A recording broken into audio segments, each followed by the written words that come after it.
¿Por qué me estás enviando esto?, pregunté, mirando la pantalla de mi celular con el corazón acelerado. Era un recibo. Un maldito recibo de financiamiento de apartamento. $8,000 mensuales. A nombre de Verónica, mi nuera. Porque mi esposa lo ordenó. A partir de mañana quien paga eres tú, declaró Benjamín, mi hijo, con una satisfacción en la voz que me heló la sangre. Como si acabara de darme una buena noticia. Como si me estuviera haciendo un favor. $8,000. Cada mes. De mi bolsillo. De mi jubilación de costureira. De los ahorros que junté cosiendo vestidos color marfil para novias, pantalones negros para oficinistas, cortinas color arena para señoras aburridas. 30 años de trabajo resumidos en una orden que ni siquiera venía de mi hijo, sino de ella. De Verónica. Yo no discutí en ese momento. No grité. No lloré. Solo sentí algo frío instalarse en mi pecho, algo que nunca había sentido antes. Una claridad terrible. Una certeza. Pero al amanecer del día siguiente, Benjamín y su esposa se quedaron con los cabellos blancos. Porque cuando abrieron sus ojos, descubrieron que el dinero había desaparecido. La cuenta, cancelada. El aval que yo había firmado sin saberlo, anulado por un abogado. Y ellos, mi hijo y esa mujer, estaban parados en la calle con sus maletas de diseñador, frente a un apartamento al que ya no podían entrar. 47 llamadas perdidas esa mañana. 29 mensajes de Benjamín gritando. 12 de Verónica llamándome monstruo. Y yo, sentada en mi pequeña sala, tomando café en la taza que mi difunto esposo me regaló, sintiendo por primera vez en meses que podía respirar. ¿Cómo llegué hasta aquí? ¿Cómo una madre que solo quería ver feliz a su hijo terminó siendo llamada egoísta, cruel, mala? Déjame contarte todo desde el principio, porque esta historia no comenzó con un recibo. Comenzó mucho antes, con pequeñas señales que yo ignoré porque una madre siempre quiere creer que su hijo está bien. Me llamo Mónica. Tengo 66 años. Soy viuda desde hace 4 años, desde que Aurelio, mi esposo, murió de un infarto mientras regaba los tomates en nuestro jardín. Fue instantáneo, dijeron los médicos. No sufrió. Pero yo sí. Todavía sufro su ausencia cada mañana cuando preparo café para una sola persona. Vivo en una casa pequeña pero digna en las afueras de la ciudad. 2 habitaciones, un jardín con flores color lila que planto cada temporada, una cocina con azulejos color crema que Aurelio instaló con sus propias manos cuando Benjamín tenía 10 años. La casa está completamente pagada. Cada ladrillo, cada ventana, cada puerta. 30 años de cuotas mensuales que Aurelio y yo pagamos sin falta, sacrificando vacaciones, ropa nueva, salidas a restaurantes. Trabajé como costurera desde los 25 años. Tenía un pequeño taller en la habitación del fondo donde recibía clientas que llegaban con telas y sueños. Vestidos color perla para quinceañeras. Trajes color gris para hombres que necesitaban lucir importantes. Arreglos de dobladillo, cierres rotos, botones perdidos. Nada glamoroso, pero era honesto. Era mío. Me jubilé hace 3 años con una pensión modesta, $1,200 al mes. No es mucho, lo sé. Pero junto con los ahorros que Aurelio y yo acumulamos durante décadas, era suficiente. Suficiente para vivir con dignidad. Suficiente para las emergencias. Suficiente para sentirme segura en mi vejez. Benjamín es mi único hijo. Lo tuve tarde, a los 35, cuando ya había perdido la esperanza de ser madre. Fue mi milagro. Mi razón de existir durante tantos años. Cuando Aurelio murió, Benjamín tenía 32 años y acababa de conseguir un buen trabajo como gerente en una empresa de logística. Ganaba bien. No necesitaba mi ayuda financiera, o eso pensaba yo. Después del funeral, Benjamín venía a visitarme cada domingo. Traía pan dulce de esa panadería que me gustaba, se sentaba conmigo en el jardín, me preguntaba cómo estaba durmiendo, si necesitaba algo reparado en la casa. Era atento, cariñoso. El hijo que cualquier madre desearía tener. Fueron los meses más duros de mi vida, pero Benjamín estuvo ahí. Me ayudó a clasificar la ropa de Aurelio, a donar lo que ya no usaría, a aprender a estar sola sin sentirme vacía. Me enseñó a usar aplicaciones en el celular para que pudiéramos hablar por videollamada cuando él no pudiera venir. Me hizo sentir que, aunque Aurelio se había ido, Yo no estaba completamente sola en el mundo. Entonces, hace 2 años, todo cambió. Benjamín conoció a Verónica en una conferencia de trabajo. Me lo contó emocionado por teléfono, como un adolescente con su primer amor. Mamá, es increíble. Es inteligente, exitosa, hermosa. Trabaja en marketing digital, gana muy bien. Creo que es la indicada. Yo me alegré. Por supuesto que me alegré. Mi hijo había estado solo durante tanto tiempo, enfocado solo en su carrera. Verlo ilusionado me llenaba el corazón. Quería conocerla. Quería darle mi bendición. Quería que Benjamín fuera feliz, que construyera su propia familia, que tuviera lo que Aurelio y yo tuvimos durante tantos años. La primera vez que Verónica vino a mi casa fue un sábado por la tarde. Benjamín me había avisado con una semana de anticipación. Yo limpié cada rincón, preparé mi mejor comida, puse flores frescas en la mesa. Quería causar una buena impresión. Quería que ella supiera que venía de una familia humilde, pero llena de amor. Cuando llegaron, mi corazón casi se detiene. Verónica era exactamente como Benjamín la había descrito. Alta, elegante, con ese aire de seguridad que tienen las mujeres exitosas. Llevaba un vestido color verde oscuro que probablemente costaba más que mi pensión de un mes. Su bolso era de marca, sus zapatos impecables. Todo en ella gritaba dinero. Me saludó con una sonrisa perfecta, demasiado perfecta, como las que practican frente al espejo. Encantada de conocerte, Mónica, dijo, usando mi nombre en lugar de suegra o algún término cariñoso. Desde el principio estableció distancia. Entramos a la casa y vi cómo sus ojos recorrían cada detalle. Los muebles viejos pero bien cuidados. Las cortinas que yo misma había cosido. Las fotografías de Benjamín en diferentes etapas de su vida colgadas en la pared. El sofá color café que Aurelio y yo compramos hace 15 años. Qué acogedor, dijo finalmente, pero el tono no concordaba con las palabras. Había algo en su voz, una especie de lástima disfrazada de cortesía, que me hizo sentir pequeña en mi propia casa. Durante la comida, Verónica apenas tocó la comida que había preparado con tanto cariño. Movía el arroz de un lado a otro del plato, cortaba la carne en pedazos microscópicos que nunca llegaban a su boca.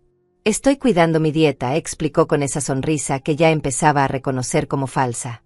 Nada personal, Mónica. Es solo que soy muy estricta con lo que como. Benjamín comió por los dos, elogiando cada bocado como si quisiera compensar el desaire de ella. Mamá, está delicioso como siempre. Verónica, deberías probar al menos un poco. Nadie cocina como mi madre. Ella sonrió y tomó un bocado minúsculo. Está bien, dijo, y dejó el tenedor. Sentí una punzada en el pecho. No era por la comida. Era por la forma en que me estaba midiendo, evaluando, encontrándome insuficiente. Después de comer, mientras yo recogía los platos, escuché a Verónica murmurar algo a Benjamín en la sala. No pude oír todo, pero capté palabras sueltas: antiguo, remodelar, potencial. Estaban hablando de mi casa, de mi hogar, del lugar que Aurelio y yo construimos con amor y sacrificio. Cuando volví con café, Verónica estaba mirando las fotografías en la pared.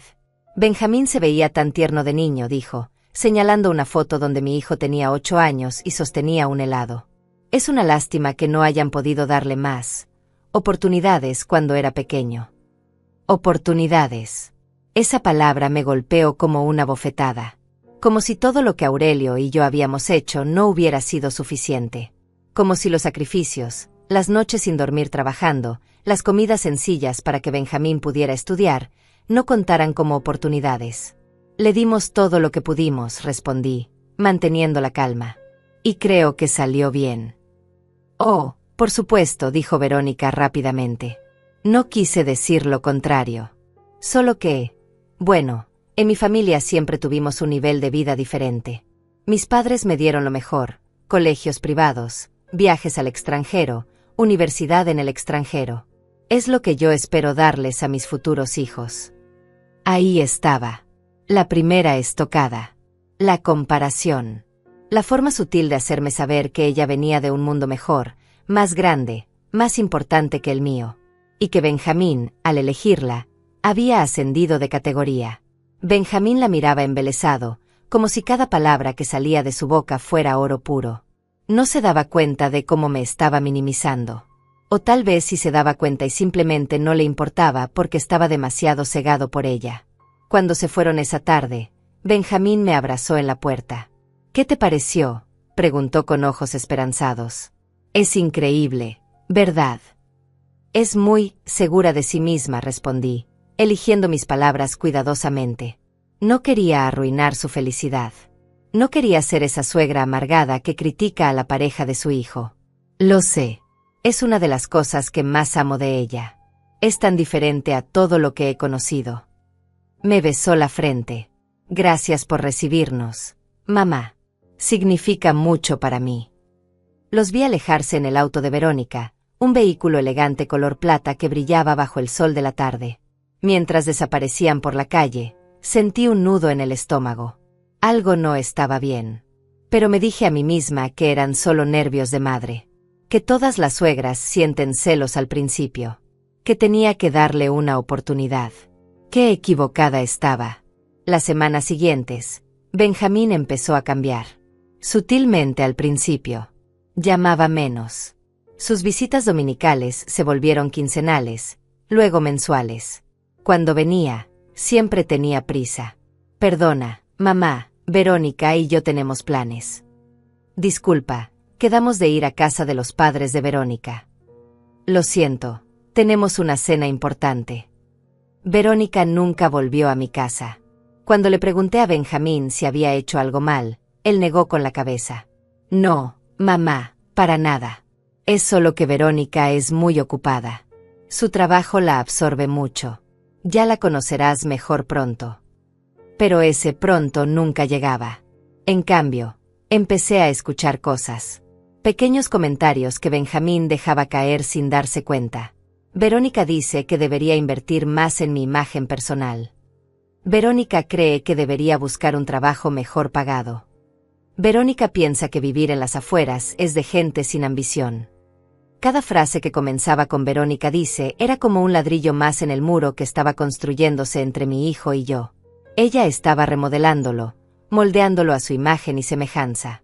Y Benjamín se dejaba, fascinado por esa mujer que representaba todo lo que él nunca había tenido. Un día, 6 meses después de esa primera visita, Benjamín llegó a mi casa sin avisar. Entró con una sonrisa nerviosa y ojos brillantes. «Mamá, tengo algo que decirte. Verónica y yo nos vamos a casar». Mi corazón dio un vuelco. Debería haber sido un momento feliz. Debería haberlo abrazado, llorado de alegría, celebrado la noticia. Pero algo dentro de mí se apretó dolorosamente. «¿Tan pronto?», pregunté. «Solo llevan 6 meses juntos». «Cuando sabes, sabes», respondió, repitiendo una frase que seguramente había escuchado de ella. Además, Verónica no quiere una relación larga. Ella dice que a nuestra edad ya sabemos lo que queremos. «¿Y tú qué quieres, Benjamín?», pregunté, mirándolo directamente a los ojos. Él pareció confundido por la pregunta. «Quiero casarme con ella, mamá. Quiero construir una vida juntos. Quiero hacerla feliz». Noté que no dijo que ella quisiera hacerlo feliz a él. Todo giraba alrededor de lo que Verónica quería, necesitaba, esperaba. Pero me mordí la lengua. No dije nada. «Me alegro por ti, hijo», mentí, abrazándolo. «Si ella te hace feliz, entonces tienes mi bendición». Benjamín se relajó visiblemente. «Gracias, mamá. Sabía que lo entenderías. La boda será en 3 meses. Nada muy grande, solo algo elegante e íntimo. Verónica ya está organizando todo». Por supuesto que ella estaba organizando todo. Verónica organizaba, decidía, controlaba. Y Benjamín simplemente asentía y sonreía. «Hay algo más», continuó Benjamín, poniéndose nervioso de nuevo. «La boda va a costar alrededor de $30,000. Verónica quiere que sea perfecta, en ese salón elegante del centro, con catering gourmet, flores importadas, fotógrafo profesional. Lo mejor de lo mejor». $30,000. La cifra flotó en el aire como una sentencia. $30,000 era más de lo que yo ganaba en 2 años de pensión. Era casi todo lo que Aurelio y yo habíamos ahorrado para mi vejez. Es mucho dinero, dije cuidadosamente. Lo sé. Nosotros vamos a pagar la mayor parte. Pero... Hizo una pausa, sin mirarme a los ojos. Verónica y yo pensamos que, como madre del novio, podrías contribuir con, digamos, $5,000. Para ayudar. Es tradición que la familia contribuya. $5,000. Así de simple. Como si fuera nada. Como si yo tuviera ese dinero guardado debajo del colchón esperando a que alguien viniera a pedírmelo. $5,000, repetí, sintiendo como las palabras se atascaban en mi garganta. Benjamín, eso es más de 4 meses de mi pensión completa. Él se movió incómodo en su asiento. Lo sé, mamá. Pero pensé que, bueno, tú y papá siempre ahorraron. Sé que tienes algunos ahorros guardados. Y esto es mi boda. Tu único hijo casándose. Pensé que querrías ser parte de ello. Ahí estaba de nuevo. La manipulación suave. Haciéndome sentir que si no accedía, era una mala madre. Que si no vaciaba mis ahorros para su boda de ensueño, no lo amaba lo suficiente. No es que no quiera ser parte, intenté explicar. Es que ese dinero es para emergencias. Para cuando ya no pueda valerme por mí misma. Para medicinas, para reparaciones de la casa, para... Mamá, me interrumpió Benjamín, y en su voz había un tono que nunca antes había escuchado. Impaciencia. Frustración. Eso es pensar muy negativamente. Está saludable. La casa está bien. Verónica dice que las personas mayores se aferran demasiado al dinero por miedo y eso no las deja disfrutar la vida. Dice que deberías invertir en la felicidad de tu familia mientras puedas. Verónica dice. Otra vez Verónica dice.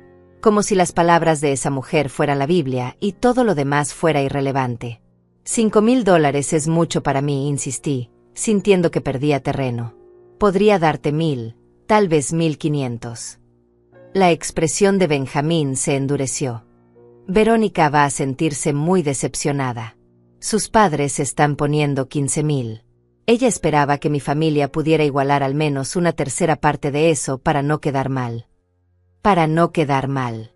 No se trataba de amor, de celebración, de unir dos familias. Se trataba de no quedar mal frente a los padres ricos de Verónica.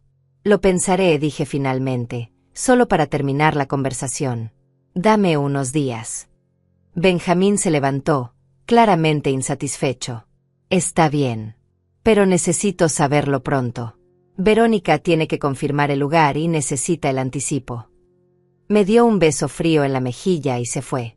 Me quedé sentada en mi sala durante horas después de que se fue, mirando las paredes que Aurelio había pintado, los muebles que habíamos elegido juntos, la vida que construimos con tanto esfuerzo. Y me pregunté cuándo mi hijo había dejado de verme como su madre para empezar a verme como una fuente de financiamiento. Esa noche llamé a Edith, mi mejor amiga desde hacía 30 años. Le conté todo. Ella escuchó en silencio y luego dijo, Mónica, esa mujer te está usando. Y tu hijo está dejando que lo haga. Pero es su boda, protesté débilmente. Solo se casa una vez. Dios quiera, respondió Edith con sarcasmo. Pero escúchame bien. Si le das esos $5,000, no va a ser el final. Va a ser solo el comienzo. Gente como Verónica nunca tiene suficiente. Siempre van a querer más. Tenía razón. En el fondo de mi corazón, yo lo sabía. Pero era mi hijo. Mi único hijo. ¿Cómo podía negarle algo tan importante? Al final, cedí. Saqué $5,000 de mis ahorros y se los di a Benjamín 2 semanas después. Él me abrazó, me llamó la mejor mamá del mundo, me prometió que algún día me lo devolvería. Promesas vacías que flotaron en el aire y se desvanecieron como humo. La boda fue exactamente como Verónica la había planeado. Elegante, ostentosa, perfecta. El salón era enorme, con techos altos y candelabros de cristal. Las mesas estaban decoradas con manteles color champaña y centros de mesa con flores blancas y color rosa pálido que probablemente costaban más que mi renta mensual. Yo llegué sola, con un vestido color lavanda que había comprado en rebaja y que me había parecido apropiado hasta que vi a las demás invitadas con sus trajes de diseñador. Me sentí inmediatamente fuera de lugar, como una mancha en una pintura perfecta. Verónica estaba radiante con un vestido de novia color marfil que debió costar una fortuna. Su familia ocupaba la mitad del salón. Tíos, primos, abuelos, todos elegantes, todos con ese aire de superioridad que viene de nunca haber tenido que preocuparse por el dinero. Yo estaba sentada en una mesa cerca del fondo, junto con algunos colegas de Benjamín que apenas conocía. No junto a la familia. No en un lugar de honor. Atrás, donde no interrumpiera la estética de las fotografías. Durante la ceremonia, observé a mi hijo. Se veía feliz, eso era innegable. Miraba a Verónica como si fuera lo más precioso del mundo. Y tal vez para él lo era. Tal vez yo solo era una vieja amargada que no podía aceptar que su hijo había crecido y elegido su propio camino. En la recepción, Verónica me saludó brevemente. Gracias por venir, Mónica.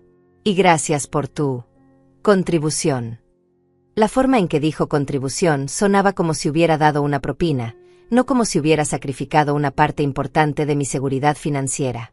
Intenté hablar con Benjamín, pero estaba ocupado. Siempre ocupado.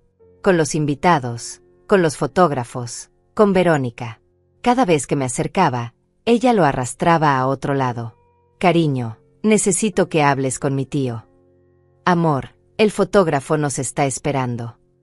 Benjamín, ven a saludar a mis primas. Me fui temprano. Nadie lo notó. Los meses siguientes fueron más de lo mismo. Benjamín llamaba cada vez menos. Cuando lo hacía, las conversaciones eran superficiales. ¿Cómo estás, mamá? Bien. Qué bueno. Tengo que irme. Verónica me está llamando. Dejaron de venir a visitarme por completo. Cuando preguntaba si podía ir a verlos a su nuevo apartamento, siempre había una excusa. Estamos muy ocupados con el trabajo. Estamos remodelando, está todo hecho un desastre. Verónica no se siente bien. Me estaban borrando lentamente de sus vidas, pero todavía no me daba cuenta de cuán profundo era el plan. Entonces, un sábado por la mañana, hace 6 meses, recibí una llamada de Benjamín. Era inusual porque últimamente solo nos comunicábamos por mensajes. Mamá, necesito hablar contigo, dijo, y su voz sonaba tensa. Es importante. Mi corazón se aceleró. ¿Estarían esperando un bebé? ¿Habría algún problema de salud? Dime, hijo, ¿qué pasa? Verónica y yo estamos comprando un apartamento. Uno increíble en el centro. Tiene 3 habitaciones, 2 baños, balcón con vista a la ciudad. Es perfecto para cuando tengamos hijos. Esperé. Sabía que había más. El problema es que el apartamento cuesta $400,000. Es una inversión increíble, el valor solo va a subir. Pero necesitamos un anticipo de $80,000 y nosotros solo tenemos 50. Sentí un escalofrío recorrer mi espalda. Y pensamos que tal vez podrías prestarnos 30,000. Es solo un préstamo, mamá. Te lo devolveremos en cuanto refinanciemos en un par de años. $30,000. Era casi todo lo que me quedaba de ahorros después de la boda. Era mi red de seguridad. Mi colchón para emergencias. Mi tranquilidad. Benjamín, no tengo ese dinero, dije, sintiendo el pánico crecer en mi pecho. Después de la boda, mis ahorros bajaron mucho. No puedo. Mamá, sé que tienes el dinero. Papá y tú ahorraron durante años. Sé que hay más. Verónica hizo los cálculos. Con tu pensión y los años que trabajaste, debes tener al menos 50 o 60,000 guardados. Verónica hizo los cálculos. Verónica había estado investigando mis finanzas. Verónica había estado planeando cómo sacarme hasta el último centavo. Aunque tuviera ese dinero, dije, intentando mantener la voz firme, es para mi vejez. Para cuando ya no pueda trabajar, para medicinas, para cuidados si los necesito. No puedo dártelo. Hubo un silencio largo. Luego Benjamín habló, y su voz era fría. Tan fría. ¡Qué decepción, mamá! Pensé que te importaba mi futuro. Pensé que querrías ver a tu hijo prosperar.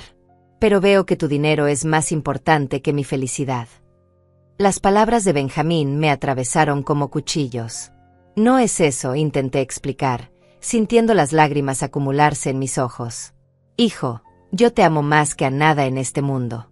Pero ese dinero es todo lo que tengo.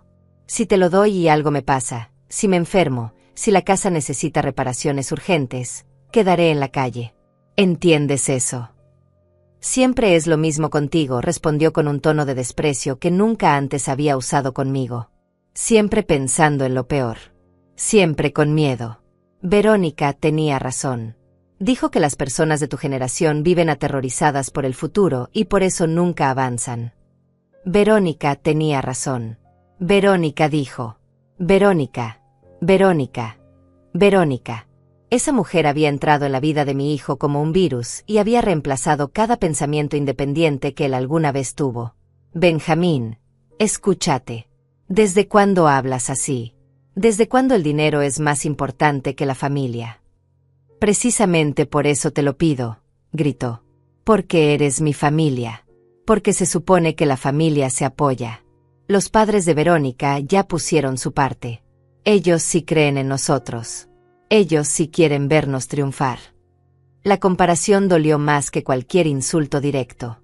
Yo, que había criado sola a este hombre después de que su padre muriera, que había trabajado hasta que me dolían las manos para darle educación, que había sacrificado todo por él, ahora era comparada desfavorablemente con los padres de Verónica que simplemente tenían más dinero. No puedo darte $30,000, repetí, esta vez con más firmeza.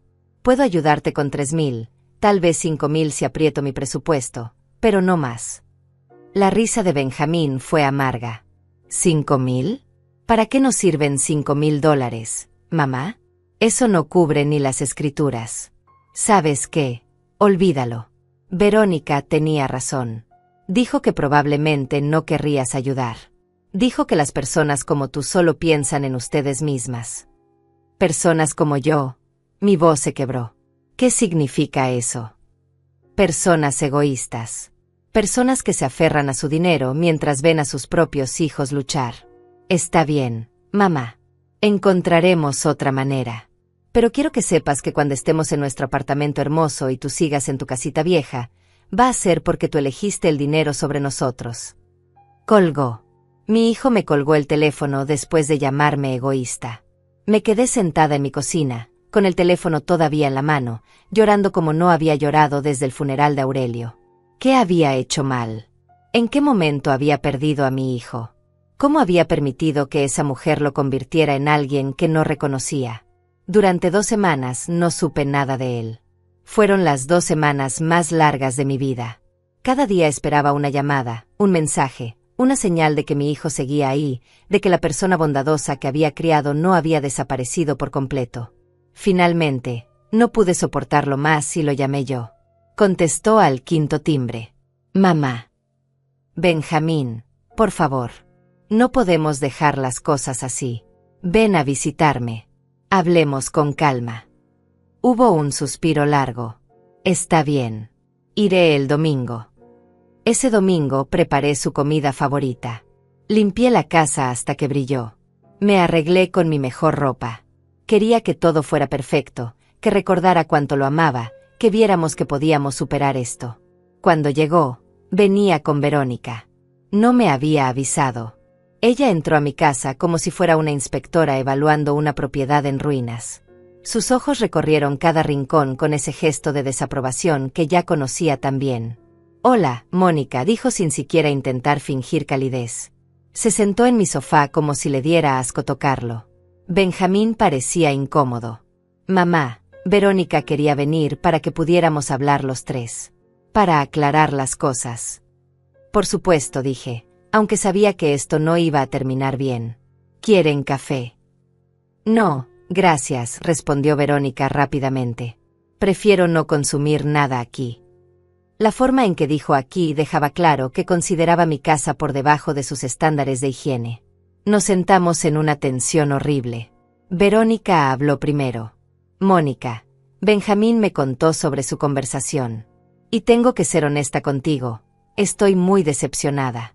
Pensé que como madre querrías lo mejor para tu hijo. Quiero lo mejor para él, respondí, manteniendo la calma. Pero tengo que pensar en mi futuro también. No puedo quedarme sin ahorros. Verónica rió. Fue una risa condescendiente, como si estuviera hablando con una niña tonta. ¿Tu futuro? Mónica, tú tienes 66 años. ¿Cuántos años más crees que vas a vivir? ¿10? ¿15? Mientras tanto, Benjamín y yo tenemos toda una vida por delante. Ese dinero va a rendir mucho más en nuestras manos que guardado en tu cuenta esperando a que te mueras. Me quedé sin aliento. ¿Había escuchado bien? ¿Esta mujer acababa de decir eso delante de mi hijo? Miré a Benjamín esperando que dijera algo, que la detuviera, que me defendiera. Pero él solo miraba el suelo, moviendo nerviosamente su pie. No puedo creer que acabes de decir eso, susurré. Verónica se encogió de hombros. Es la verdad. Alguien tenía que decírtelo. Estás siendo egoísta. Tienes dinero que no estás usando para nada mientras tu propio hijo tiene que conformarse con un apartamento pequeño porque su madre no quiere soltarlo. Verónica, Benjamín finalmente habló, pero ella lo cortó. No, Benjamín. Ya basta de ser suave con ella. Tu madre necesita escuchar la verdad.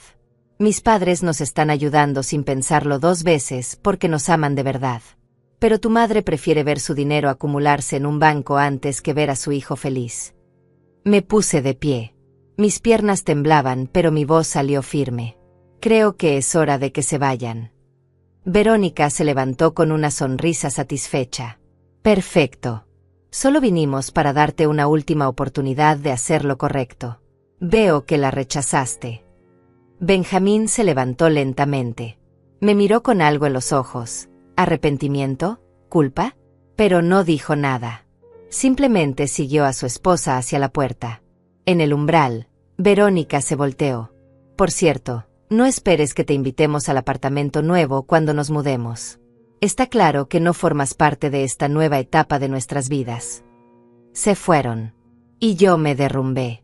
Los siguientes meses fueron un infierno silencioso. Benjamín no llamaba. Yo intenté comunicarme varias veces, pero mis mensajes quedaban sin respuesta o recibía respuestas secas de 1 o 2 palabras. Ocupado. Después hablamos. Bien. Edith venía a visitarme seguido. Me encontraba llorando en la cocina, sin poder dormir, sin poder comer. Tienes que ser fuerte, me decía. Hiciste lo correcto. Ese dinero es tuyo, lo trabajaste tú, lo ahorraste tú. No tienes que justificarte ante nadie. Pero era fácil decirlo. Ella no era quien había perdido a su único hijo por negarse a vaciar su cuenta bancaria. Intenté convencerme de que tal vez tenía que ceder, darles el dinero, recuperar a mi hijo aunque eso significara quedarme sin nada.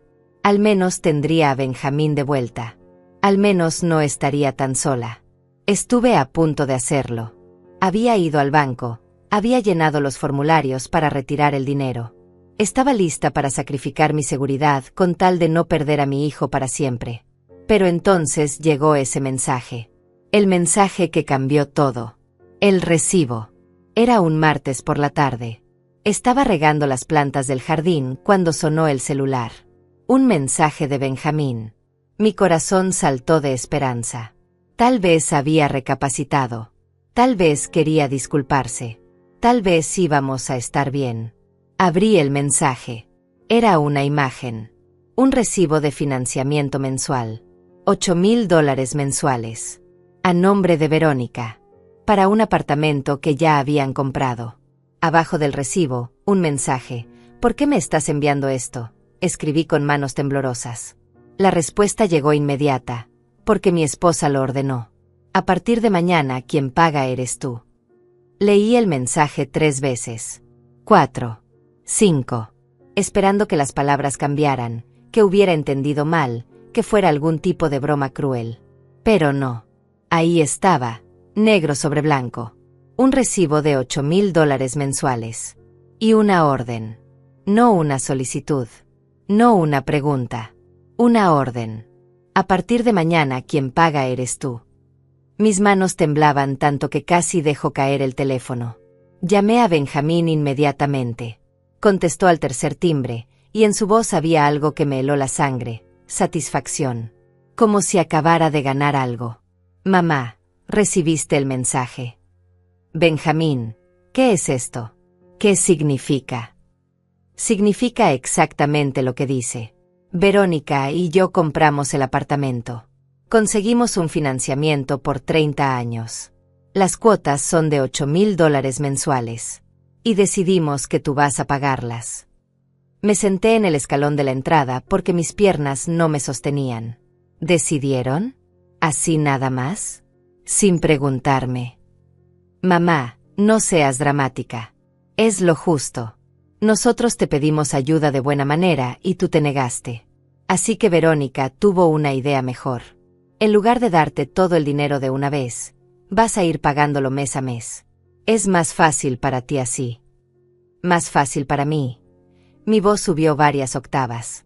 Benjamín, $8,000 es casi 7 veces mi pensión. No tengo ese dinero. Ni siquiera cerca. Por eso usarás tus ahorros. Verónica calculó todo. Si tienes alrededor de 60,000 guardados, te alcanza para pagar 7 u 8 meses. Para entonces nosotros ya habremos refinanciado o encontrado otra solución. Otra solución. Como si yo fuera una solución temporal. Un cajero automático que podían usar hasta que encontraran otro. Esto es una locura, dije, sintiendo el pánico trepar por mi garganta. No voy a hacer esto. No puedo hacer esto. La voz de Benjamín se endureció. Mamá, ya firmaste como aval. El mundo se detuvo. ¿Qué? Firmaste como aval del préstamo. ¿Recuerdas esos papeles que te di a firmar hace 3 meses? Los que te dije que eran para actualizar tus datos como beneficiaria de mi seguro de vida. Recordé. Había venido un día, me había dado unos papeles, me había dicho que era puro trámite. Yo había firmado sin leer porque confiaba en él. Porque era mi hijo. Porque nunca imaginé que me mentiría. Me engañaste, susurré. Me hiciste firmar algo sin decirme qué era. Te di la oportunidad de ayudarnos voluntariamente, respondió sin una pizca de culpa en su voz. Tú elegiste el camino difícil. Ahora vas a ayudarnos de todas formas. El banco tiene tu firma, mamá. Si no pagas, van a embargar tu casa. Mi casa. La casa que Aurelio y yo construimos. La casa donde criamos a Benjamín.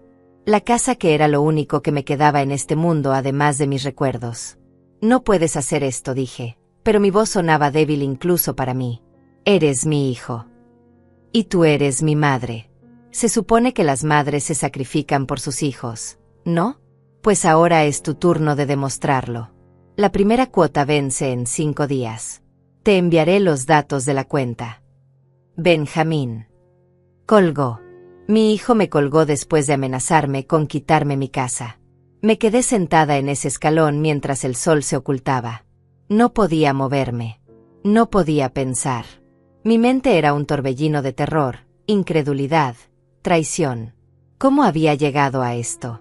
Como el bebé que había cargado en mis brazos, el niño que había curado cuando estaba enfermo, el joven que había llorado en mi hombro cuando su padre murió, se había convertido en esto. Verónica. Verónica lo había convertido en esto. Ella había visto a un hombre bondadoso pero influenciable y lo había moldeado. Había encontrado sus inseguridades sobre su infancia humilde y las había explotado. Le había hecho creer que merecía más, que yo le debía más, que tomar todo lo que pudiera de mí era su derecho. Esa noche no dormí. Me quedé despierta calculando, buscando soluciones que no existían. Si pagaba $8,000 al mes, mis ahorros se agotarían en menos de 7 meses. Después de eso, ¿qué? Mi pensión no alcanzaba ni para cubrir una 10ª parte de esa cuota. Tendría que vender la casa. Quedaría en la calle. A mis 66 años, sin hogar, sin dinero, sin familia. Al día siguiente, fui a ver a un abogado. Un hombre mayor llamado Eliseo que había ayudado a Aurelio con los papeles de la casa hacía años. Le conté todo. Le mostré los mensajes, el recibo, todo. Él revisó los documentos con expresión grave. Mónica, esto es fraude. Tu hijo falsificó tu consentimiento. Firmaste creyendo que era otra cosa. Puedo anular la firma. Puedes intentarlo. Pero será un proceso largo. Mientras tanto, el banco puede empezar procedimientos de embargo si no pagas. Y demostrar que hubo engaño. Va a ser tu palabra contra la de él. ¿Y si simplemente no pago? Eliseo suspiró. Entonces van a ir primero contra los deudores principales, tu hijo y tu nuera. Si ellos no pueden pagar, cosa que asumo que no pueden, vendrán por ti como aval. Embargarán tu casa. ¿Y si renuncio a ser aval ahora? No puedes renunciar a algo que ya firmaste. El contrato es vinculante. Me hundí en la silla. Estaba atrapada. Mi propio hijo me había metido en una trampa de la que no había escapatoria. ¿Qué puedo hacer?, pregunté, sintiendo las lágrimas rodar por mis mejillas. Eliseo se quedó pensativo. Hay una opción. Podríamos demostrar que la firma fue obtenida mediante engaño y solicitar su anulación. Pero necesitarías pruebas. Mensajes donde admitan que te engañaron, testigos, algo concreto. Y necesitarías actuar rápido, antes de que el banco inicie cualquier procedimiento. Volví a casa sintiéndome derrotada. Revisé cada mensaje, cada conversación. Benjamín había sido cuidadoso. Nunca había admitido por escrito que me había engañado. Todo había sido por teléfono o en persona. Los siguientes 2 días fueron una tortura. Benjamín me enviaba mensajes constantes. Ya hiciste la transferencia. Mamá, necesito confirmación del pago. El plazo se acaba mañana. Si no pagas, Verónica va a llamar al banco. Verónica. Siempre Verónica detrás de todo. La noche antes de que venciera el plazo, Edith vino a visitarme. Me encontró en la cocina, rodeada de papeles, calculando por enésima vez números que no daban. ¿Vas a pagar?, preguntó, sentándose frente a mí. No tengo opción. Si no pago, pierdo la casa. Y si pagas, también pierdes la casa. Solo que más lento. Tenía razón. Era perder de todas formas. No sé qué hacer, Edith. Es mi hijo. No puedo denunciarlo, no puedo demandarlo. Pero tampoco puedo darle todo mi dinero y quedarme en la calle. Edith tomó mis manos. Mónica, escúchame bien. Ese hombre que te está haciendo esto ya no es tu hijo. O al menos, no es el hijo que tú criaste. Esa mujer lo convirtió en otra persona. Y si tú cedes ahora, si les das lo que quieren, nunca va a terminar. Van a exprimirte hasta que no quede nada y luego te van a tirar a la basura. Entonces, ¿qué hago? Peleas. Los enfrentas.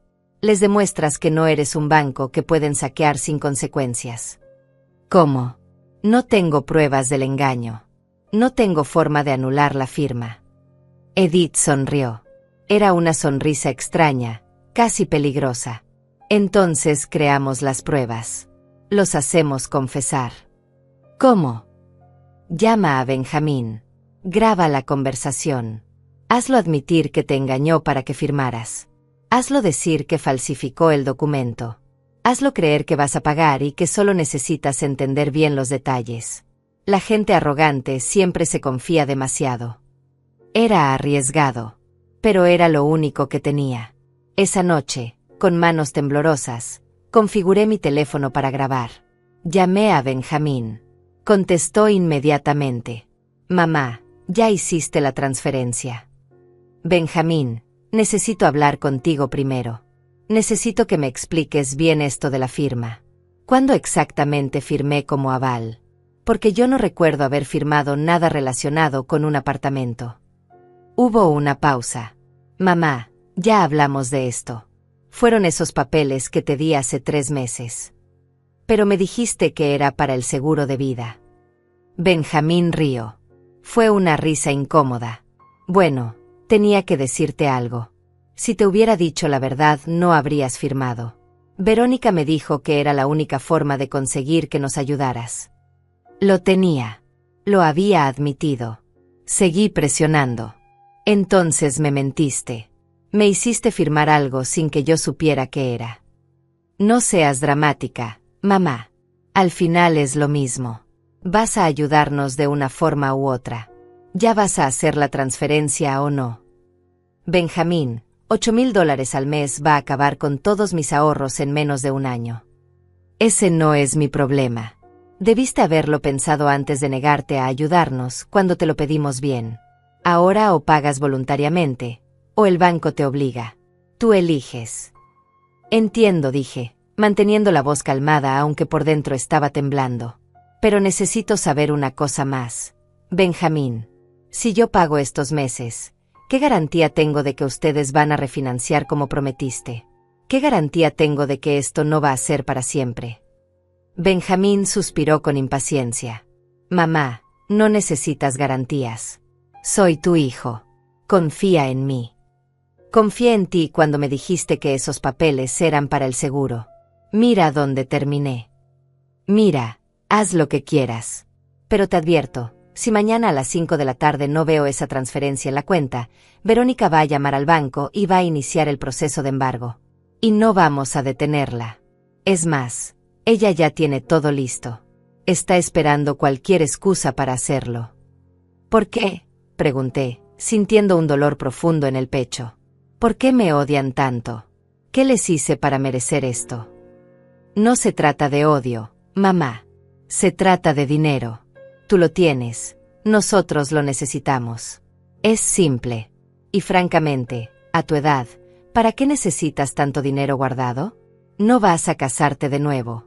No vas a viajar por el mundo. Solo estás ahí sentada en esa casa vieja esperando morirte.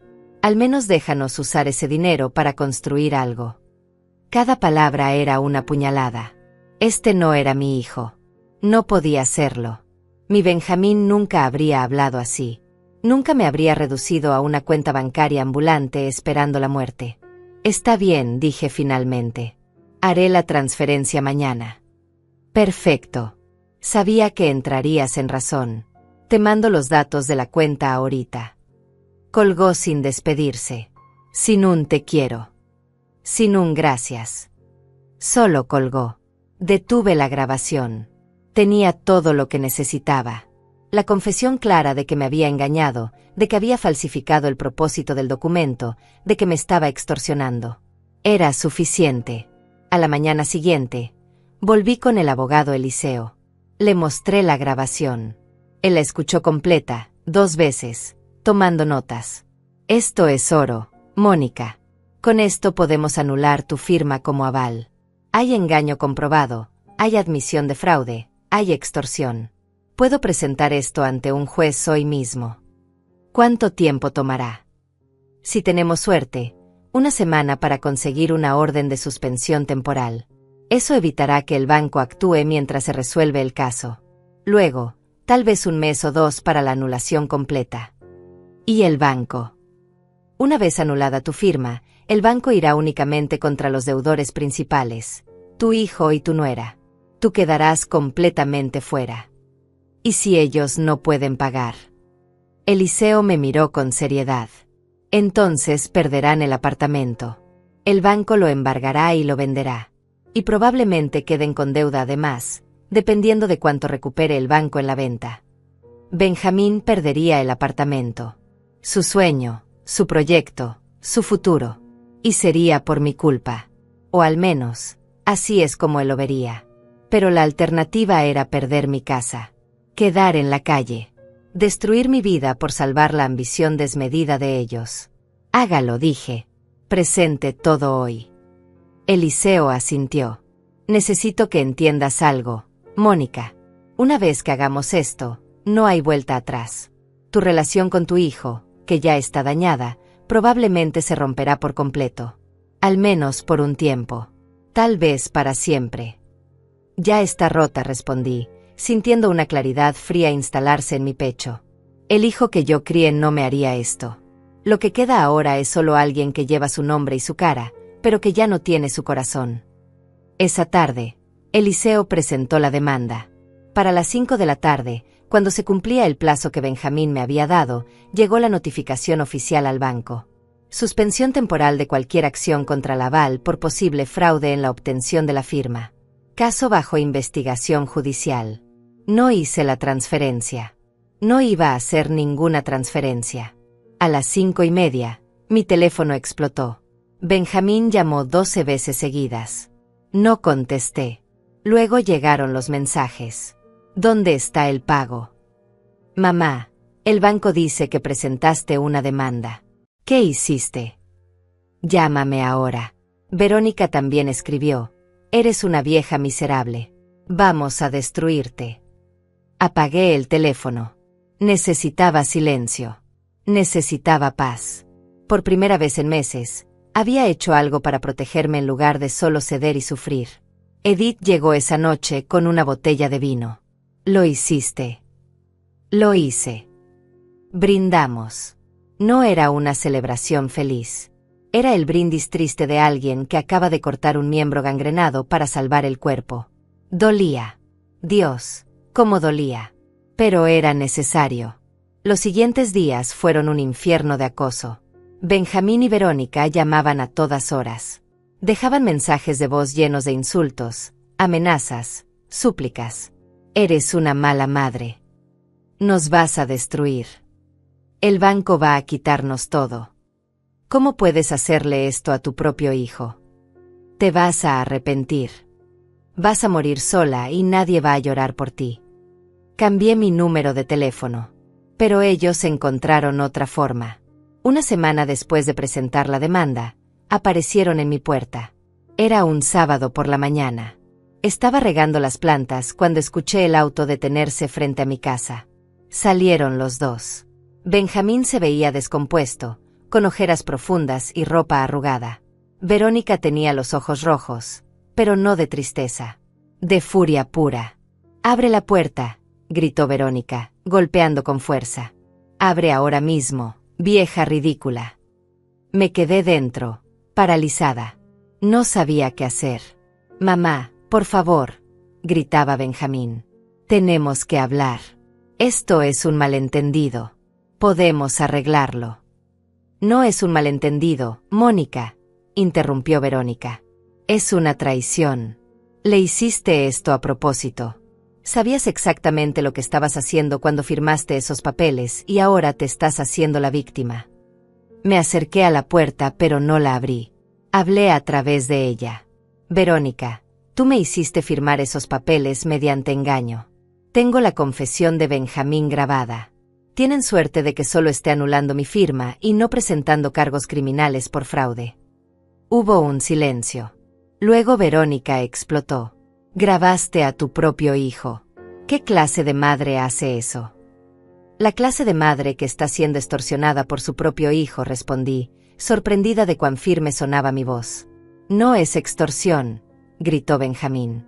«Es ayudar a tu familia. Es lo que se supone que hacen las madres». «Las madres ayudan, Benjamín. No se dejan destruir. Ustedes no querían ayuda. Querían todo. Querían dejarme sin nada». «Todavía tienes tu casa», gritó Verónica. «Nosotros vamos a perder nuestro apartamento por tu culpa. El banco ya nos notificó. Si no pagamos la primera cuota en 3 días, inician el embargo. Entonces consigan el dinero de otra parte. Véndanlo. Busquen un apartamento más barato. Hagan lo que hacen las personas normales cuando no pueden pagar algo, ajustan su nivel de vida. Trabajamos duro por este apartamento», sollozaba Benjamín. «Es nuestro sueño. Y mi casa es mi vida. La única cosa que me queda de tu padre. No voy a perderla por tu sueño, hijo». Verónica empezó a golpear la puerta con más fuerza. «Eres una egoísta. Una vieja amargada y egoísta. Ojalá te mueras sola en esa casa de mierda». «Verónica, basta». Finalmente Benjamín la detuvo. Hubo un momento de silencio. Luego escuché la voz de mi hijo, quebrada, suplicante. «Mamá, por favor, retira la demanda. Te prometo que encontraremos otra forma. Te prometo que te pagaremos todo. Pero dame tiempo. No dejes que perdamos el apartamento. Por favor». Por un segundo, solo un segundo, sentí el impulso de abrir la puerta. De abrazarlo. De ceder como había cedido toda mi vida. Pero entonces recordé los insultos. Las amenazas. La forma en que me había usado. La grabación donde admitía haberme engañado sin una pizca de remordimiento. «No», dije simplemente. «La respuesta es no». «Te odio», gritó Verónica. «Te odio y deseo que te mueras». Escuché pasos alejándose. Un auto arrancando. Luego silencio. Me deslicé por la puerta hasta quedar sentada en el suelo, temblando. Había hecho lo correcto. Lo sabía. Pero dolía como si me hubieran arrancado el corazón del pecho. Los días siguientes fueron los más oscuros que había vivido desde la muerte de Aurelio. Me quedaba en cama hasta tarde, sin energía, sin ganas de comer, sin ganas de nada. Cada vez que cerraba los ojos veía la cara de Benjamín en mi puerta, suplicando. Escuchaba su voz quebrada. Y me preguntaba una y otra vez si había hecho lo correcto. Edith venía todos los días. Me traía comida, me obligaba a ducharme, me sacaba al jardín para que tomara sol. Estás de duelo, me decía. Estás llorando la pérdida de tu hijo. Pero él eligió este camino, Mónica. No tú. El abogado Eliseo me llamó una semana después de la escena en mi puerta. Tengo noticias. El juez revisó la evidencia. La grabación es contundente. Te están otorgando la anulación de la firma como aval. A partir de hoy, legalmente no tienes ninguna responsabilidad sobre ese préstamo. Debería haberme sentido aliviada. Debería haber celebrado. Pero solo sentí un vacío profundo. ¿Y qué pasa con Benjamín? El banco les dio una última oportunidad. Tienen 15 días para pagar la cuota inicial más los intereses de mora, o proceden con el embargo del apartamento. Según sé, ellos pidieron una extensión pero fue negada. Van a perder el apartamento. Casi con certeza. A menos que consigan el dinero de otra fuente. Los padres de Verónica. Ellos tenían dinero. Seguramente ayudarían a su hija. Pero algo me decía que no lo harían. Algo en la desesperación de Verónica en mi puerta me decía que ellos ya habían dicho que no. Que yo había sido su última opción. Intenté no pensar en ello. Intenté convencerme de que no era mi problema. Pero era mi hijo. Aunque me hubiera lastimado, aunque me hubiera traicionado, seguía siendo mi hijo. Una noche, 2 semanas después, sonó el timbre. Eran casi las 11. Mi corazón se aceleró. ¿Benjamín? ¿Verónica? ¿Venían a hacer otra escena? Miré por la ventana. Era Benjamín. Solo. Sin Verónica. Se veía terrible. Peor que la última vez. Como si no hubiera dormido en días. No debía abrir. Lo sabía. Pero algo en su postura, algo en la forma en que tenía los hombros caídos, me rompió. Abrí la puerta. Nos miramos en silencio durante largos segundos. Él tenía los ojos rojos. Yo probablemente también. ¿Puedo pasar?, preguntó con voz ronca. Dudé. Pero finalmente me hice a un lado. Entró despacio, mirando la casa como si la viera por primera vez. O tal vez como si fuera la última. Se sentó en el sofá sin que lo invitara. Yo me quedé de pie, manteniendo distancia. Perdimos el apartamento, dijo finalmente. El banco lo embargó hace 3 días. Tenemos que desocuparlo en una semana. No dije nada.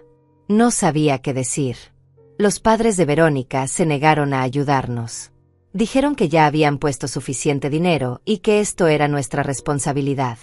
Intentamos pedir otro préstamo, pero nadie nos lo dio. Estamos en todas las listas negras ahora. Silencio. Pesado. Doloroso. Verónica está furiosa. Dice que todo es tu culpa. Que arruinaste nuestras vidas. Que eres una madre horrible. Hizo una pausa. Yo también pensaba eso. Durante estos días, te he odiado más de lo que creí posible odiar a alguien. Cada palabra era un cuchillo. Pero lo dejé continuar. Pero entonces hoy pasó algo. Estábamos empacando nuestras cosas del apartamento. Verónica estaba gritando, culpándome de todo, diciendo que yo era un inútil por no poder controlar a mi propia madre. Y de repente, la vi. Me miró directamente a los ojos por primera vez desde que entró. La vi tal como es. Mamá. Vi a una mujer cruel, manipuladora, que solo se casó conmigo porque pensó que éramos un objetivo fácil. Que me convenció de traicionarte, de mentirte, de engañarte. Que me hizo creer que el dinero era más importante que cualquier cosa. Que me convirtió en alguien que no reconozco. Su voz se quebró. Las lágrimas empezaron a rodar por sus mejillas. Le dije a Verónica que todo esto era mi culpa. Que yo te había lastimado. que yo había traicionado tu confianza. ¿Y sabes qué me dijo? Me dijo que dejara de ser tan débil, que tú no importabas, que lo único que importaba era conseguir más dinero de donde fuera. Se cubrió la cara con las manos. Sus hombros temblaban. Me di cuenta de que si me quedaba con ella, iba a terminar destruyéndome completamente. Iba a perderme a mí mismo para siempre. Así que le dije que quería el divorcio. Levanté la cabeza bruscamente. ¿Qué? Le pedí el divorcio hoy en la mañana. Ella se rió. Dijo que perfecto, que ya no me necesitaba de todas formas. Que encontraría a alguien mejor, alguien con una familia que realmente tuviera dinero. Empacó sus cosas y se fue a casa de sus padres. Así de fácil. Como si nuestro matrimonio no hubiera significado nada. Se secó las lágrimas con el dorso de la mano. Parecía un niño perdido. Mi niño perdido. Vengo a pedirte perdón, mamá. Sé que no lo merezco. Sé que lo que te hice es imperdonable. Te mentí, te engañé, traté de robarte todo lo que tenías. Te dije cosas horribles. Te traté como si no fueras nada. Y lo hice conscientemente. No puedo culpar solo a Verónica. Yo elegí seguirla. Yo elegí lastimarte. Su voz era apenas un susurro ahora. No espero que me perdones. No espero que me recibas de vuelta en tu vida. Solo necesitaba decirte que lo siento. Que me arrepiento de cada segundo de estos últimos meses. Que daría cualquier cosa por volver el tiempo atrás y escucharte cuando me advertías sobre ella. Pero no puedo. Y ahora tengo que vivir sabiendo que destruí la relación con la única persona que realmente me amó sin condiciones. Se levantó para irse. Caminó hacia la puerta. Yo seguía paralizada, procesando todo. Con la mano en el picaporte, se volteó una última vez. Una cosa más. Encontré esto entre los papeles cuando estaba empacando. Sacó un sobre del bolsillo. Es el contrato de compra del apartamento. Verónica lo había guardado. Pensé que querrías verlo. Lo dejó sobre la mesa junto a la puerta. Adiós, mamá. Cuídate mucho. Salió. La puerta se cerró suavemente detrás de él. Me quedé inmóvil durante minutos que parecieron horas. Luego, con manos temblorosas, tomé el sobre. Lo abrí. Dentro estaba el contrato completo del apartamento. Lo leí. Y ahí, en una de las cláusulas, encontré algo que me heló la sangre. Una nota al margen con la letra de Verónica. Una vez que la vieja pague 6 meses, la sacamos como aval y la dejamos con la deuda. Luego vendemos el apartamento con ganancia y compramos algo mejor. Plan perfecto. No era solo que querían mi dinero. Tenían planeado arruinarme completamente y luego abandonarme con las deudas. Verónica había calculado todo desde el principio. Y Benjamín, mi hijo, había estado de acuerdo con ese plan. Excepto que ahora estaba aquí, pidiéndome perdón. ¿Era real? ¿O era otra manipulación? ¿Había venido porque realmente se arrepentía o porque lo había perdido todo y necesitaba un lugar donde quedarse? No lo sabía. Y esa noche, no tenía energía para descubrirlo. Guardé el contrato. Sería útil si alguna vez intentaban volver a acusarme de algo. Era la prueba de sus verdaderas intenciones. Los días pasaron. Benjamín no volvió a contactarme. No llamó. No escribió. Nada. Parte de mí se sintió aliviada. Otra parte se sintió más sola que nunca. Edith me encontró una tarde mirando por la ventana. ¿Sigues pensando en él? Es mi hijo. Siempre voy a pensar en él. ¿Lo perdonaría si vuelve? Esa era la pregunta del $1.000.000. No lo sé. Quiero creer que su arrepentimiento era genuino. Pero tengo tanto miedo de que sea otra trampa. De que esté trabajando con Verónica todavía. De que esto sea solo otra forma de llegar a mi dinero. Tu instinto te protegió hasta ahora. Confía en él. Tenía razón. Pero el instinto de madre y el instinto de supervivencia estaban en guerra dentro de mí. Uno me gritaba que protegiera a mi hijo, que le diera otra oportunidad. El otro me advertía que me mantuviera alejada, que una serpiente siempre seguirá siendo serpiente. 2 semanas después, recibí una carta certificada. Era del banco. Confirmaba oficialmente que yo había sido removida como aval del préstamo, que no tenía ninguna responsabilidad financiera, y que el apartamento había sido embargado y vendido en remate. Los deudores principales, Benjamín y Verónica, quedaban con una deuda residual de $23,000 que debían pagar en cuotas o enfrentar más acciones legales. Estaba libre. Completamente libre. Mi casa estaba segura. Mis ahorros estaban intactos. Había ganado. Entonces, ¿por qué me sentía tan vacía?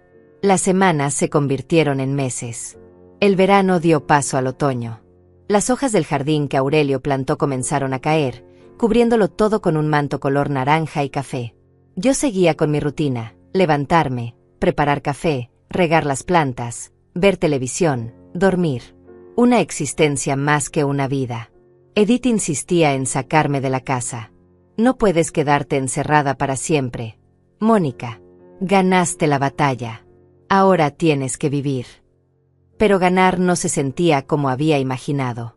Me sentía como esos soldados que regresan de la guerra, victoriosos pero marcados, libres pero perseguidos por fantasmas. Una tarde de octubre, el timbre sonó. Mi corazón dio un vuelco como cada vez que alguien tocaba la puerta. Siempre esperando que fuera Benjamín. Siempre decepcionada cuando no lo era. Esta vez era diferente. Miré por la ventana y lo vi. Benjamín. Pero se veía distinto. Más delgado, con el cabello más corto, ropa más simple. Ya no llevaba esos trajes elegantes que Verónica le hacía usar. Parecía más joven. O tal vez solo más cansado. Abrí la puerta lentamente. Nos miramos sin hablar. Había tanto que decir y al mismo tiempo nada que pudiera arreglar lo roto. «Hola, mamá», dijo finalmente, con voz suave. «Hola, Benjamín. ¿Puedo pasar? Solo un momento. Si no quieres, lo entiendo». Me hice a un lado. Él entró, pero esta vez no se sentó. Se quedó de pie en medio de la sala, nervioso, tocándose las manos. «No vengo a pedir nada», comenzó rápidamente. «Solo quería que supieras que conseguí un trabajo nuevo. No paga tanto como el anterior, pero es honesto. Estoy rentando un cuarto en casa de un compañero. Es pequeño, pero está bien. Estoy pagando mis deudas poco a poco». Asentí. No sabía qué decir. El divorcio se finalizó la semana pasada. Verónica no puso resistencia. De hecho, ya está saliendo con alguien más. Un empresario, por supuesto. Alguien con dinero de verdad esta vez. Hubo amargura en su voz, pero también algo como alivio. También empecé terapia. El terapeuta dice que tengo problemas con los límites, con decir que no, con buscar validación en lugares equivocados. Dice que Verónica identificó eso en mí y lo explotó. Pero también dice que yo soy responsable de mis decisiones, que no puedo culpar solo a ella. Se sentó finalmente, en el borde del sofá, como si no se sintiera con derecho a ponerse cómodo. He estado pensando mucho en papá últimamente. En cómo era él. Cómo te trataba. Cómo trabajaba duro pero nunca perdía de vista lo que importaba. La familia, el amor, la decencia. Él nunca te hubiera hecho lo que yo te hice. Nunca. Su voz se quebró pero controló las lágrimas. Estuve en su tumba la semana pasada. Le hablé. Le pedí perdón por haberme convertido en alguien que él no reconocería. Por haber lastimado a la persona que él más amaba en el mundo. Por haber traicionado todo lo que él me enseñó. Se limpió los ojos con el dorso de la mano. No espero que me perdones, mamá. Sé que lo que hice es imperdonable. Pero necesitaba que supieras que estoy tratando de ser mejor. De ser el hombre que papá quería que fuera. El hijo que tú merecías tener. Me senté frente a él. Mis propias lágrimas comenzaban a caer. ¿Por qué lo hiciste, Benjamín? ¿Por qué me lastimaste así? Él cerró los ojos. Porque tenía vergüenza. Vergüenza de nuestra vida humilde. Vergüenza de esta casa pequeña. Vergüenza de no haber crecido con las oportunidades que Verónica tuvo. Y ella alimentó esa vergüenza. Me hizo creer que merecía más, que tú me debías más, que tomar de ti no era robar sino reclamar lo que me correspondía. Yo te di todo lo que tenía, susurré. Lo sé. Y nunca fue suficiente porque el problema no era lo que me dabas. El problema era el agujero dentro de mí que quería llenar con cosas materiales. Verónica solo fue el catalizador. Yo ya tenía la enfermedad. Nos quedamos en silencio. Afuera, el viento movía las hojas secas del jardín. ¿Qué quieres de mí?, pregunté finalmente. Nada. Absolutamente nada. Solo quería que supieras que lo siento. Y que si algún día, tal vez en años, puedes mirarme de nuevo sin odio, eso sería más de lo que merezco. Se levantó para irse. Pero esta vez, algo en mí reaccionó. Una vocecita pequeña que había estado dormida durante meses. Benjamín, espera. Se detuvo, volteándose con ojos esperanzados. Siento mucho lo que pasó con el apartamento. Sé que era tu sueño. Él negó con la cabeza. No era mi sueño, mamá.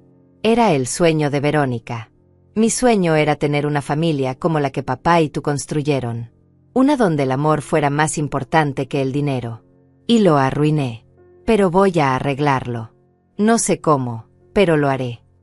¿Vienes el domingo? Las palabras salieron antes de que pudiera detenerlas. Él me miró confundido. ¿Qué? A comer. Como antes. Como solías hacerlo. Los ojos se le llenaron de lágrimas. En serio. Una comida. Solo eso. No significa que todo esté perdonado. Pero es un comienzo. Él asintió, incapaz de hablar. Caminó hacia mí lentamente y me abrazó. Fue un abrazo desesperado, de alguien que se está ahogando y encuentra una mano. Yo me quedé rígida al principio, pero lentamente mis brazos se movieron y lo abracé también. Gracias, mamá, susurró contra mi hombro. Te prometo que no voy a decepcionarte otra vez. No me hagas promesas, Benjamín. Solo muéstrame con acciones. Se separó, secándose los ojos. Lo haré. Te lo juro por papá, lo haré. Se fue, pero esta vez con algo que no había tenido en meses: esperanza. Cuando cerré la puerta, Edith salió de la cocina donde había estado escuchando todo. Me miró con preocupación. ¿Estás segura de esto? No, admití. Pero es mi hijo. Y tal vez todos merecemos una segunda oportunidad. O tal vez soy una tonta. El tiempo lo dirá. Si vuelve a lastimarte, entonces habré aprendido la lección de forma definitiva. Pero si no le doy esta oportunidad, me voy a arrepentir el resto de mi vida. El domingo llegó. Yo había cocinado como en los viejos tiempos. La mesa estaba puesta. Había comprado pan dulce de esa panadería que a Benjamín le gustaba. A las 2 en punto sonó el timbre. Él llegó puntual, con un ramo de flores color amarillo y una sonrisa nerviosa. Para ti, dijo, entregándome las flores. Sé que no arregla nada, pero son hermosas. Gracias. Comimos en un silencio incómodo al principio. Luego, lentamente, comenzamos a hablar. De cosas pequeñas. Del trabajo de Benjamín. Del clima. De las plantas del jardín. Nada profundo. Nada que doliera. Pero era algo. Era más de lo que habíamos tenido en meses. Cuando terminamos, Benjamín ayudó a lavar los platos. Trabajamos lado a lado en la cocina, como cuando él era niño y yo le enseñaba a ser responsable. ¿La próxima semana?, preguntó esperanzado cuando se iba. La próxima semana, confirmé. Eso fue hace 3 meses. Benjamín ha venido cada domingo desde entonces. No hablamos del apartamento. No hablamos de Verónica. No hablamos del dinero. Hablamos de cosas simples: su terapia, sus nuevos compañeros de trabajo, mis clases de tejido que retomé, los recuerdos de Aurelio. Es lento. Es doloroso. A veces hay silencios largos e incómodos. A veces veo en sus ojos la culpa y en los míos él debe ver la desconfianza. Pero seguimos intentando. No sé si algún día volveremos a ser lo que éramos. Probablemente no. Demasiado se rompió. Demasiado se dijo. Demasiado dolor se causó. Pero tal vez, solo tal vez, podemos construir algo nuevo. Algo diferente. Una relación basada en honestidad en lugar de obligación. En respeto en lugar de manipulación. En amor real en lugar de amor condicional. O tal vez estoy siendo ingenua.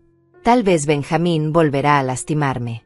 Tal vez conocerá a otra Verónica que lo convencerá de que yo soy el obstáculo en su camino al éxito. Pero decidí que vivir con ese miedo era peor que darle una oportunidad. Decidí que prefería ser una madre que creyó demasiado que una madre que no creyó lo suficiente. Han pasado 6 meses desde aquel primer domingo. El invierno llegó y se fue, y ahora la primavera está pintando el jardín de colores nuevos. Las flores que planté con Aurelio hace tantos años volvieron a florecer, como siempre lo hacen, sin importar cuánta oscuridad haya atravesado. Benjamín sigue viniendo cada domingo. Sin falta. Llueva, truene o relampaguee. Algunas semanas trae postres. Otras trae historias de su trabajo. Otras solo trae su presencia, y eso es suficiente. Hace un mes me pidió permiso para traer a alguien. Una mujer llamada Gloria que conoció en su grupo de terapia. No es su novia, aclaró rápidamente. Solo una amiga. Alguien que también está reconstruyendo su vida después de un divorcio difícil. La conocí. Es una mujer sencilla, maestra de primaria, con ojos bondadosos y risa fácil. Nada que ver con Verónica. Hablamos de libros, de jardinería, de la vida. No intentó impresionarme. No evaluó mi casa con desprecio. Solo fue amable. Genuinamente amable. Cuando se fueron ese día, Edith, que había venido a conocerla también, me dijo: «Esa es buena gente. Se nota a kilómetros de distancia». «Lo sé», respondí. «Pero tengo miedo de ilusionarme». Siempre vas a tener miedo después de lo que pasó. Pero no puedes vivir en el miedo para siempre. Tiene razón. El miedo se ha convertido en mi compañero constante. Cada vez que Benjamín llega, una parte de mí espera que venga con otra petición, otra demanda, otra traición. Pero no lo hace. Solo viene, come, habla, se ríe, y se va. Como un hijo normal. Como debió ser siempre. La semana pasada sucedió algo que no esperaba. Benjamín llegó con un sobre. «Antes de que digas nada», comenzó, «esto no es un intento de comprar tu perdón. Es solo algo que necesito hacer». Abrí el sobre. Dentro había un cheque por $5,000. El dinero que le di para la boda. «Benjamín, no tienes que». «Sí tengo que», me interrumpió. Me tomó 6 meses de trabajo extra, de no salir, de ahorrar cada centavo. Pero es tuyo. Siempre fue tuyo. Y aunque nunca podré devolverte todo lo que te hice pasar, puedo empezar por devolverte esto. Miré el cheque. $5,000. No era mucho comparado con todo lo que había pasado. Pero significaba algo más grande que el dinero. Significaba que Benjamín estaba tratando. Realmente tratando. «Gracias», dije, guardando el cheque. No porque necesitara el dinero, sino porque necesitaba creer que mi hijo estaba cambiando. Esa noche, después de que se fue, me senté en el jardín. El mismo lugar donde Aurelio solía sentarse a fumar su pipa los domingos por la tarde. Le hablé como hago a veces cuando la soledad se vuelve demasiado pesada. No sé si estoy haciendo lo correcto, amor. No sé si perdonarlo es valentía o estupidez. Pero no puedo vivir con odio en mi corazón. No así. No cuando he trabajado tanto para construir una vida de paz. El viento sopló suavemente, moviendo las ramas de los árboles. Aurelio siempre decía que cuando el viento soplaba así, era su forma de responderme. Elegí creer eso. Esta mañana, cuando me desperté, había un mensaje de Benjamín. «Buenos días, mamá. Solo quería decirte que te amo y que pienso en ti todos los días. Gracias por no rendirte conmigo cuando tenías todos los motivos para hacerlo». Lloré. Lloré como no había llorado en meses. Pero no fueron lágrimas de dolor. Fueron lágrimas de algo que había olvidado cómo sentir. Esperanza. ¿He perdonado completamente a Benjamín? No. El perdón real, el profundo, lleva tiempo. Tal vez años. Tal vez toda una vida. Hay noches en las que todavía me despierto recordando las cosas horribles que me dijo. Las amenazas. La forma en que me trató como si yo no fuera nada más que una fuente de dinero. Pero también hay mañanas en las que me despierto recordando al niño que solía trepar a mi cama cuando tenía pesadillas. Al adolescente que me traía flores silvestres que recogía camino a casa. al joven que lloró en mis brazos cuando su padre murió y me prometió que siempre cuidaría de mí. Ese Benjamín sigue ahí, maltratado, avergonzado, tratando de encontrar su camino de regreso. Y yo, su madre, tengo que decidir cada día si voy a ayudarlo a regresar o si voy a cerrar la puerta para siempre. He elegido ayudarlo, pero con límites, con protección, con los ojos bien abiertos. Mi cuenta bancaria sigue siendo solo mía. Benjamín no tiene acceso. No sabe cuánto tengo guardado. Y así seguirá. El amor no significa ser tonta. El perdón no significa ser vulnerable de nuevo. Edith me preguntó ayer si me arrepiento de haber peleado, de haber anulado la firma, de haberlos dejado perder el apartamento. No, respondí sin dudar. Si no hubiera peleado, ahora estaría en la calle. Y Benjamín seguiría con Verónica, creyendo que puede tomar de los demás sin consecuencias. A veces amar a alguien significa dejarlos caer. Es la única forma en que aprenden a levantarse solos. Benjamín cayó. Cayó duro. Perdió su apartamento de ensueño, su matrimonio, su imagen de éxito. Pero en esa caída, encontró algo más valioso. Encontró quién era realmente.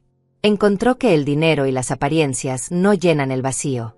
Encontró que había lastimado a la única persona que lo amaba incondicionalmente. Y ahora está aprendiendo a vivir con esas lecciones. A construir algo real en lugar de algo hermoso pero falso. ¿Volverá a equivocarse? Probablemente.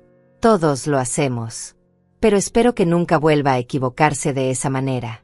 Que nunca vuelva a valorar las cosas materiales por encima de las personas. Que nunca vuelva a dejar que alguien lo convenza de traicionar su propio corazón. En cuanto a Verónica, no sé nada de ella. Según Benjamín, se casó de nuevo hace 2 meses. Con ese empresario rico que conoció. Espero, por el bien de ese hombre, que él tenga los ojos más abiertos que mi hijo. Espero que vea lo que ella es antes de que sea demasiado tarde. Pero no es mi problema. Verónica salió de nuestras vidas tan rápido como entró. Como un tornado que destruye todo a su paso y luego desaparece, dejando solo escombros y recuerdos dolorosos. A veces me pregunto si ella piensa en lo que hizo. Si alguna vez siente remordimiento por casi destruir a una familia. Por manipular a un hombre hasta convertirlo en alguien cruel. Por intentar dejar a una vieja de 66 años en la calle. Probablemente no. La gente como Verónica rara vez mira atrás. Ya está construyendo su próximo plan, su próxima trampa, su próxima víctima. Pero eso tampoco es mi problema. Mi problema, mi alegría, mi vida ahora es esta, una casa pequeña pero pagada. Un jardín que florece cada primavera. Ahorros suficientes para vivir con dignidad. Amistades verdaderas como Edith que me sostenieron cuando todo se derrumbaba. Y un hijo que, lentamente, dolorosamente, está encontrando su camino de regreso a casa. No es la vida que imaginé. Imaginé envejecer rodeada de nietos, con Benjamín visitándome con su familia feliz, siendo la abuela orgullosa que horneaba galletas y contaba historias. Pero la vida rara vez es lo que imaginamos. Y está bien. Porque lo que tengo ahora es real. Es honesto. Es mío. Ayer, mientras Benjamín y yo tomábamos café después de comer, me dijo algo que me llegó al corazón. Mamá, ¿sabes qué es lo que más lamento? ¿Qué? Que papá no esté aquí para ver que estoy tratando de arreglarlo. Para ver que finalmente entendí lo que él siempre trató de enseñarme, que la riqueza real no está en lo que tienes, sino en quién eres. Tu padre estaría orgulloso de que lo hayas entendido. Aunque haya tomado este camino tan doloroso para llegar ahí. ¿Tú estás orgullosa de mí? La pregunta me tomó por sorpresa. Miré a mi hijo, a este hombre de 36 años que había cometido errores terribles pero que estaba tratando de enmendarlos. Estoy orgullosa de que estés intentando, respondí honestamente. El orgullo completo tomará más tiempo. Pero llegaremos ahí. Él asintió, entendiendo. No necesitaba promesas falsas de perdón instantáneo. Necesitaba honestidad. Y eso es lo que le estoy dando. Hoy es domingo de nuevo. En unas horas Benjamín llegará. Traerá pan dulce. Yo habré cocinado. Nos sentaremos a comer. Hablaremos. Tal vez habrá silencios incómodos. Tal vez no. Pero estaremos ahí, Los dos, intentando. Aurelio me dijo una vez, poco antes de morir, que el amor verdadero no es el que nunca se rompe. Es el que, después de romperse, encuentra la forma de pegarse de nuevo. Las grietas siempre estarán ahí, las cicatrices serán visibles, pero si ambas partes realmente quieren, puede volver a ser algo hermoso. Algo diferente al original, pero hermoso de todas formas. Eso es lo que Benjamín y yo estamos haciendo. Pegando las piezas rotas. Lentamente. Con cuidado. Sin prisa. Y en este proceso, aprendí algo sobre mí misma. Aprendí que soy más fuerte de lo que creía. Que puedo pelear por lo que es mío. Que puedo decir no, incluso a mi propio hijo, cuando ese no es necesario para mi supervivencia. Que el amor no significa sacrificarme hasta desaparecer. Soy Mónica. Tengo 66 años. Soy viuda, costurera jubilada, madre de un hijo complicado. Viví una traición que casi me destruye. Pero no lo hizo. Todavía estoy aquí. Todavía estoy de pie. Todavía tengo mi casa, mi dignidad, mi vida. Y eso, después de todo lo que pasó, es más que suficiente.